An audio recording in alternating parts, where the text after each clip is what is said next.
God bless you. God bless you. Thank you for being here. Thank you for being here. And so our desire is that you'll make Downey First Christian Church your church home, and also Jesus the Lord of your life. And those of you who are watching online, also you can visit us in person anytime that you want. But I just want to add one thing. Actually, a couple things. One thing that I want to add is that I want to meet you. Like if this is your first time, one of the things that happens is church is over, and then I'm talking to everybody, and then I'm not able to meet those who come for the first time. Last week, I was able to meet 7 people that went to the guest lounge. I was able to introduce myself and all those things, so I'm super happy about that. Super excited.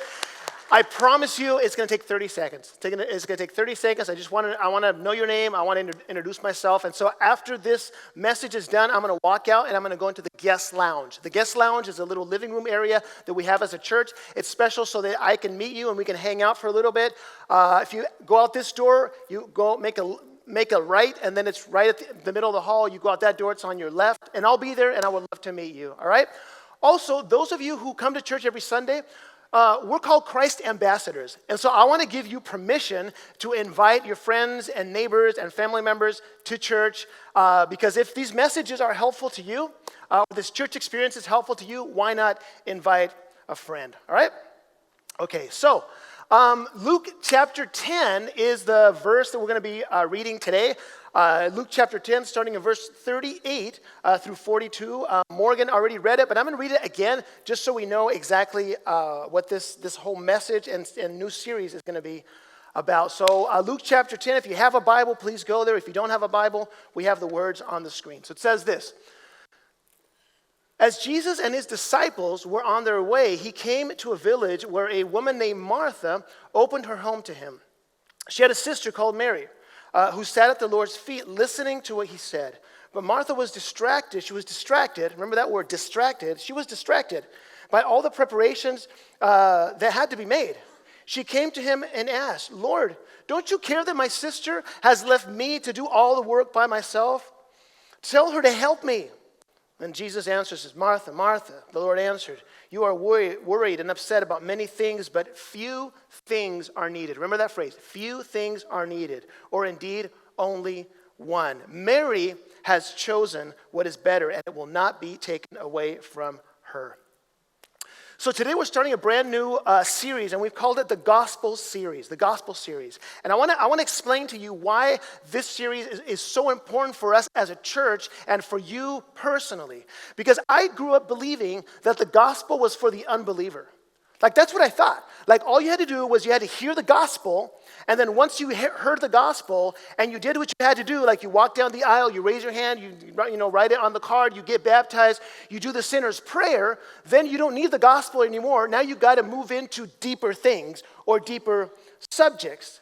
And so my thought was that the gospel was basic. That's like 101 is the gospel, and then you had to move on to things that were more important. You now needed more. Luther says, great reformer, 1500s. Luther says, I need to preach the gospel to my congregation every week because they forget the gospel every week, and I need to preach the gospel to myself every day because I forget the gospel every day.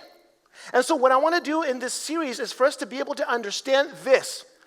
It doesn't get any deeper than the gospel. Okay.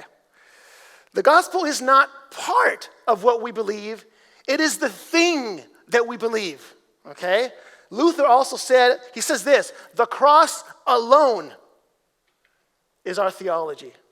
Pastor that I follow has a crazy name. His name's Tullian Tchigivan. I don't know if I'm pronouncing it right. But anyway, he says, talking to pastors, he says, most pastors think that they need to preach about 10,000 different subjects. He says, no. Pastors need to preach the same thing in 10,000 different ways.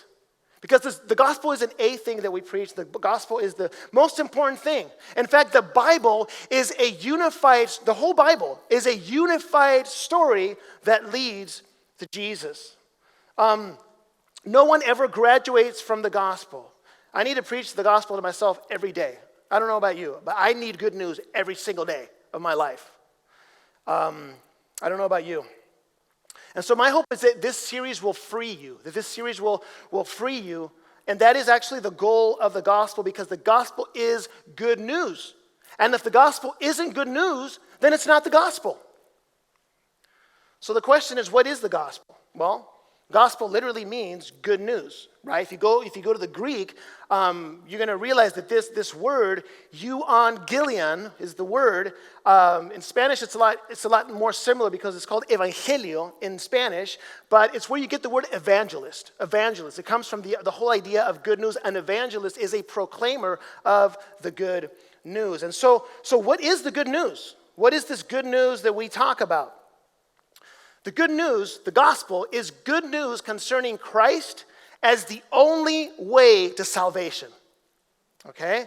Now, it's important for us to define what the gospel is. We have to define what the gospel is. We have to understand what the gospel is. But just as important as defining what the gospel is, we have to define what the gospel is not. And here's why. Because our understanding of this concept, that Christ is the only way, has two sides to it. So Christ is the only way, right? This idea has two sides to it.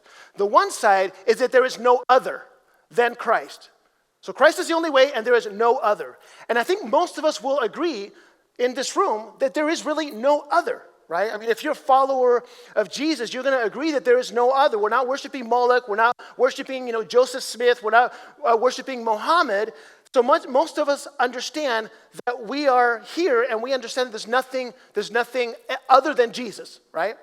But that whole idea of Christ being the only way to salvation also has another side to it. And the other side is not that it's only no other, but that there's also nothing more to add to it. Nothing more, right? Are we clear on this one? Are we clear that there's nothing more? That there's nothing more? That there's nothing left to do? Do we understand that Christ on the cross, he left nothing unfinished? That he completed the task? That's why we said last week that the gospel is not an invitation for you to do more and try harder. It's not an invitation. It is an announcement that says it is finished. That's why I'm wearing this shirt. I love this shirt. Tetelestai, right? In the Greek, it is finished. It's the words that Jesus said on the cross. It is finished, he said. And so the invitation, the proclamation is, it is finished. The invitation is, believe the good news. That's the invitation. And it's simple enough, right? Wrong. I don't think anyone said right. I still said wrong. You see, the gospel has an enemy. The gospel has an enemy. It has an enemy. And it's not what you think. Because common knowledge says that the enemy of the gospel is sin. That the enemy of the gospel is bad behavior. That the enemy of the gospel is cursing. That the enemy of the gospel is anger. That the enemy of the gospel is lust. It's not. It's not. That is not the enemy of the gospel. You see, the curse of sin was taken care of by Jesus completely on the cross. John 1:29 says this. This is John the Baptist looking at Jesus as he was approaching while he was baptizing people. John the Baptist says this. He says, the next day, John saw Jesus coming toward him and said, "Look, the Lamb of God that takes away the sins of the world." Not the sins of just Jerusalem. Not the sins of just America. Not the sins of just part of Europe. The sins of the world. He took care of that on the cross. And it's not just John the Baptist saying, here comes the Lamb of God that's going to take care of everything. But then Jesus actually did it. He went to the cross. John 19:30, when he received the drink, Jesus said, "Tetelestai," it is finished. With that, he bowed his head and gave up his spirit. You see, tetelestai, it is finished, right? Or it has been consummated.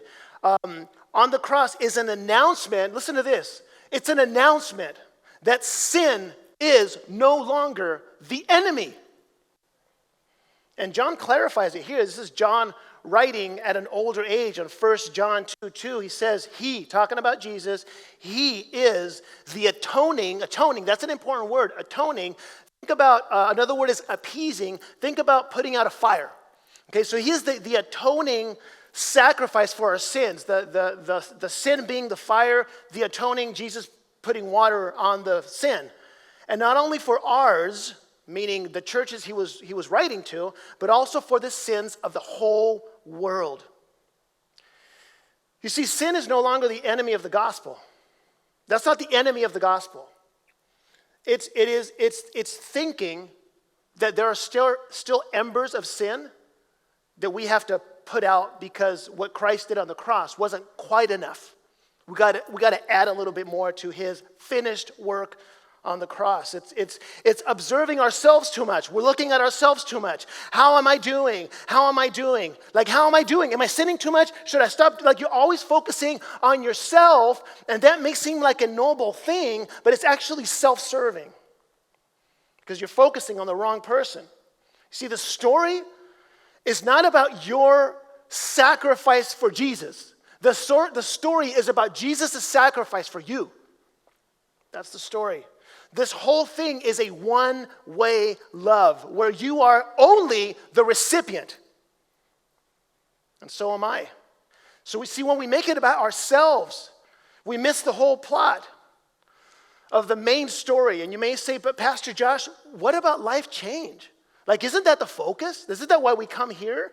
For us to be sanctified. It's a theological term for getting better as you go along. Isn't that the focus? It's part of it, yes, but it's not the main focus. This is where we get it wrong. Think of sanctification or life change as a fruit, not as the root. It's a fruit. It's not the root, okay? Think of it this way also. It is impossible for you to have met Christ and for your life to not change for the better, okay? It's all over the Bible, okay? That doesn't mean that the Christian life needs to be about the life of the Christian. We're always focusing on ourselves, we miss the plot. Because the good news is not, here's the thing. The good news is not your transformation. It is Christ's substitution. In other words, you were supposed to be on that cross.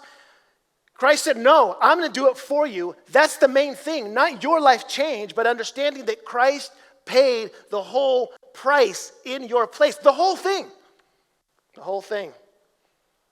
And transformation does happen, but not as a result of focusing on myself.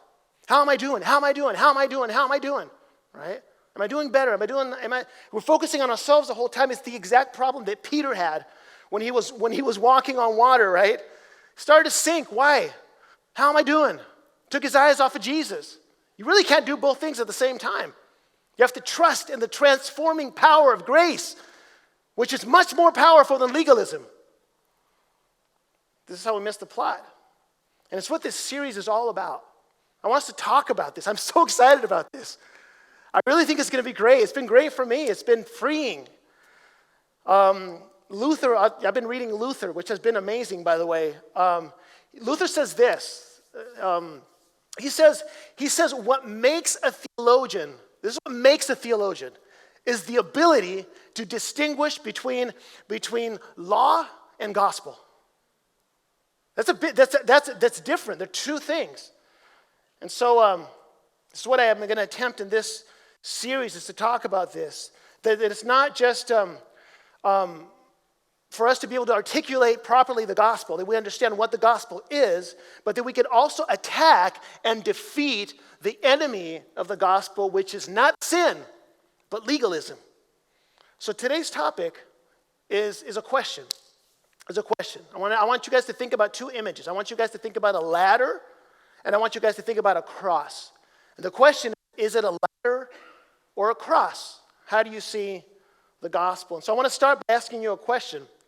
What's been the hardest thing you've had to do? One of the hardest things that you've ever had to do in your life? Anyone? Hardest thing? I have to speak in public, maybe? Okay, we won't go there, don't worry. So one of the hardest things that I have ever had to do was when I had to get my master's in ministry. I was never a good student. The hardest thing that I've ever done, I had to read this really thick book about the Restoration Movement. It was this thick red book. I had to write 4 essays on it. It took me 2 years. I finished, and I have a picture of my graduation. Look at that. It's a long time ago. Okay, that's me. Don't applaud. No, I'm not doing it because of that. No. That's not the point. It's not the point. Last week we had Shay, right? So we have a picture of Shay. Look at that. There's Shay. He graduated. And then we have Joel, who also graduated. There's Joel. And at the end of service, we're going to do a special prayer for all the graduates. And so the reason why I bring that up is because this is a big moment. It's a big moment. Like you worked so hard, you studied, right? And we celebrate because there's something that you've earned, that you deserved, right? And this makes perfect sense because you paid a price, right? You had the all-nighters, you paid for college, and you'll maybe keep paying for another 10 years, but it's a big price. And we almost can't help bring the same principle of this hard work and then the result of that being a graduation into the gospel, into our understanding of how the gospel works, because life is transactional.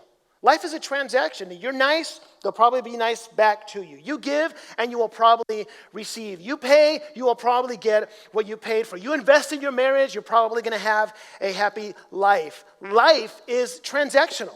You get what you put into it, right? And so that idea comes into our psyche, and we bring that into our concept of the gospel and our understanding of Christianity. In fact, it's so deep that because it makes sense. I grew up hearing this. Maybe we still hear it sometimes. Like someone's funeral, this person's a Christian, and will say something like, he graduated into heaven. He graduated. Like now he graduated into heaven. And I'm not saying that that's the wrong thing to say, but I don't think it's very precise. Because it's under the assumption that he or she worked hard to be a good Christian. He or she came to church every Sunday, prayed every day, was kind, and you have to maybe make some stuff up because it's possible that this person was more of a jerk at the end of his life than he ever was. But nobody wants to talk about that, right? Because you never know. I've been in funerals like that. But the point is, we say that he graduated into heaven. So he worked hard his whole life to become a Christian, and as a result of all of his hard work, now he can go into heaven and be with Christ forever. That's the reward. That's not the gospel. Salvation is not a transaction between you and God. It is a one-way declaration.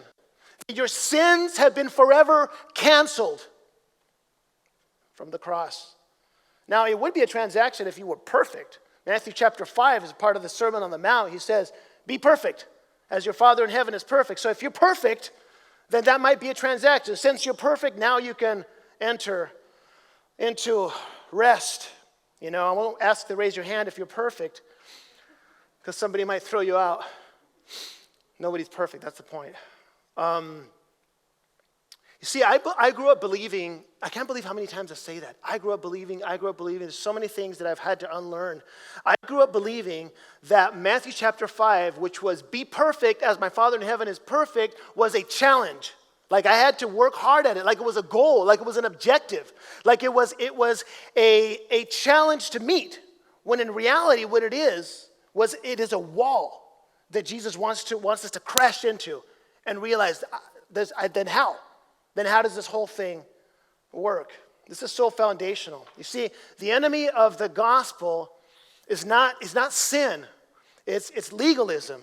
And legalism is the belief, listen to this. Legalism is the belief that there is a gap. There's this gap between the finished work of Jesus and what we have to bring to the table in order to make that complete. That is the essence of legalism. There's a gap, and we must somehow fill it. The problem is nobody knows what's in that gap. Like, what is it that you bring to it? Some people may say, it's faith. That's what I bring to the table. And you will quote Ephesians chapter 2, which says, it is by grace you have been saved through faith, right? By grace through, how does that continue? I haven't read it. And this is not from you. It is not by works. This is a gift from God, so that no one may boast. And so you're like, there it is. It's faith. That's what I have to bring to the table. It's my faith that fills that gap that needs to be filled, right? But Paul knew. That's why he says right after that. He's like, oh, and stop. Before you think that's what you have to bring to the table, and that, by the way, is not from you. It is a gift from God, so that no one may boast. Okay. So even the faith required is a gift from God. It is not from you. You see, that's legalism, is the insistence that the work of Jesus was not actually finished on the cross. We must have something to bring. So the enemy of the gospel is not sin, it's legalism. And we think it's sin because we don't understand sin sometimes. Possibly we don't understand sin. You see, sin is missing the mark. That's a good translation of missing the mark. Like there's this bullseye, right? You gotta hit it right in the center. You gotta hit it every single time. And the center, the bullseye, is perfection. You know, you have to get it right every single time. Every single time. Every single time you have to get it right in order to reach what is required. So not only be generous, not only be kind, not only be forgiving, not only be patient, but do all these things all the time and from the heart. Not even just doing them, but actually having the right heart and actually wanting to do these things. This is what is required. Jack Miller, a Presbyterian pastor, said, it's a funny phrase, he said, cheer up, you're a worse sinner than you think you are. And so, we think, see, here's the problem. We think that sin is a practice that should be conquered by us. When in reality, it is a fire, remember the sin being a fire that has been quenched by Jesus. By Jesus. Jesus, who knew no sin, became sin for us, so that in him we might become the righteousness of God. You see, the enemy of the gospel is not sin, but legalism. Which brings us back to the story of Mary and Martha. And so, I want to ask you a question as we begin to close here. So much to say here. We'll keep going in the next weeks. It brings me back to the story of Mary and Martha. And I want to ask you a question here. What do you do when Jesus enters your home? Jesus enters your home. What do you do? What do you do? You see, many here are baptized. Many love Jesus. We could say that he's in your home, like he's part of your life. So what do you do? What do you do? It's an amazing honor to have Jesus as part of our lives. So what happens next? And so for many of us, you just go back to the career concept of like, okay, now you gotta like do stuff. You gotta work hard. Like you gotta do all these things. There's not a lot of time. We've got to serve Jesus. Like that's our goal. We have to serve Jesus. Jesus served us. We have to serve Jesus. Let's make our life about serving Christ. Because that's the main thing. This is how Martha understood her interaction with Jesus. And two words that Jesus uses to describe Martha. Two words to describe Martha's relationship to Jesus. Work and distraction. And she was literally serving Jesus. But she was distracted and she was working. So even serving Jesus can be a distraction. Have you ever been there? I have. And then Martha's frustrated. She's like, look at all I'm doing for Jesus, and you're sitting there doing nothing.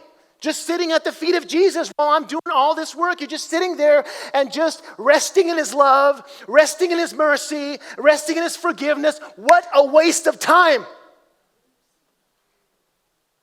While I'm doing all these things for Jesus.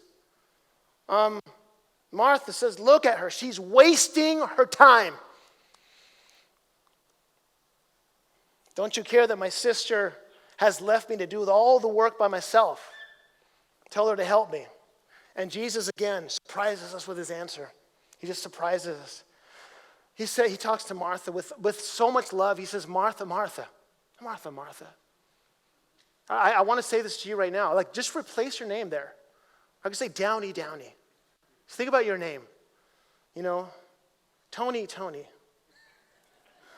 Shay, Shay. You know, Randy, Randy. The Lord answered, you are worried and upset about many things, but few things are needed, or indeed only one. And Mary has chosen what is better, and it will not be taken away from her.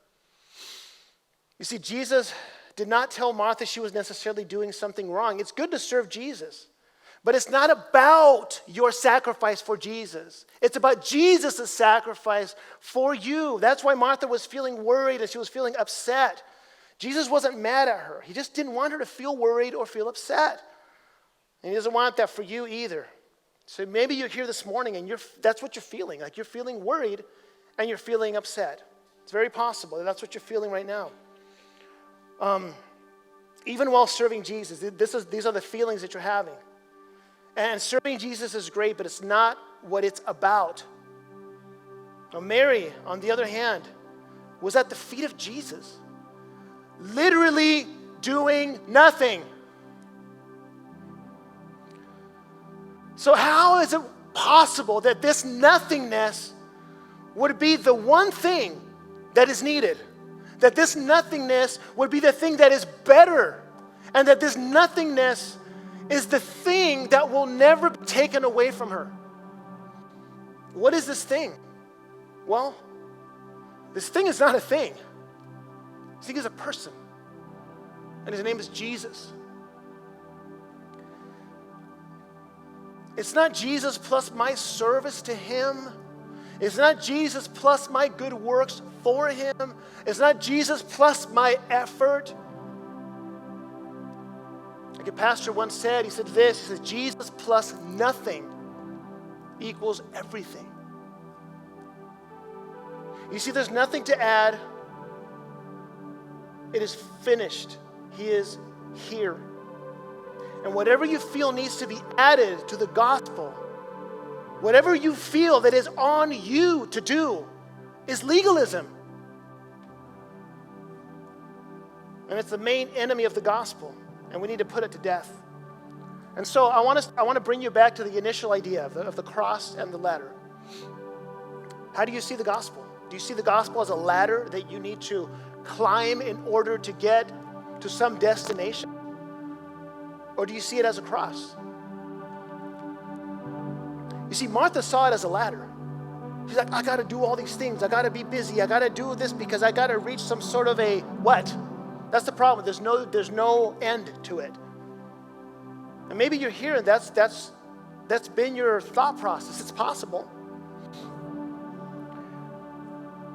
And so the question is, how high is high enough? It's where we always get stuck.